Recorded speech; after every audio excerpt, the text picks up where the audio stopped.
notre idée sur la question. Ce n'est pas important qui est le favori ou qui vous dit qui est le favori. Parce que dans ce type de compétition et dans ce type de match, contre ce type de niveau et ce type d'équipe, les niveaux de cette équipe, c'est impossible d'avoir un favori. Je ne crois pas qui nous sont les favoris. Et si vous vous rappelez, l'année dernière, tout le monde dit que les favoris, c'était le Liverpool et l'équipe qui a qualifié, c'est le Paris Saint-Germain. Pour moi, il n'y a pas de favoris.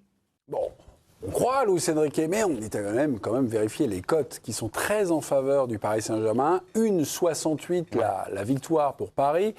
4,40 la victoire quand même pour un géant d'Europe au Parc des Princes demain, mais 4,40 victoire de Liverpool et 4,50 le match nul. Y a-t-il un vrai écart entre Paris et Liverpool à cette question? Deux chroniqueurs ne sont pas d'accord.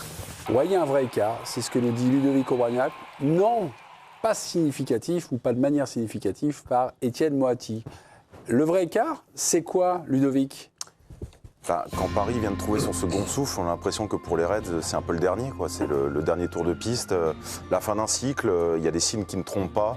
Salah ne dribble plus un joueur en 1 contre 1. Van Dijk se fait dribbler, lui, par tout le monde. Il y a quand même une double confrontation contre Galatasaray qui a été plus que poussive. Il y a ce 4-0 contre City qui arrive alors que City s'est fait étriller par le Real Madrid. Le Paris Saint-Germain rentre dans un moment clé et charnière avec un Dembélé retrouvé et une attaque en bonne santé. Donc il y a un réel écart entre les deux équipes. Il faut toujours se méfier des Reds par Étienne Moati. Oui, si on juge évidemment l'aspect collectif des deux équipes, en effet, là, il y a un écart parce que le Paris Saint-Germain a retrouvé son jeu, le Paris Saint-Germain a des certitudes, ce qui est beaucoup moins le cas de Liverpool. Mais dans les matchs de Ligue des Champions, il n'y a pas que ça. Il y a l'expérience, il y a l'intensité que tu peux mettre, il y a les coups de pied arrêtés et puis il y a aussi la qualité individuelle des joueurs. Et Liverpool, ils ont des qualités individuelles extrêmement fortes, même quand ils ne sont pas bons. Et puis le Paris Saint-Germain a un vrai problème, c'est son gardien.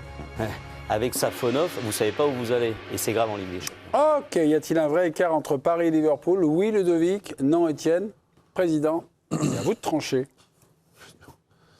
Non, je sais pas. C'est dur parce que un vrai écart, ça voudrait dire que Paris est largement dessus. Moi, je suis pas de cet avis-là. Je pense que sur une double confrontation, même si c'est un Liverpool qui est pas en pleine forme, souvent, oui. Ouais, il y a quand même des joueurs qui sont capables de faire la différence aussi du côté de Liverpool.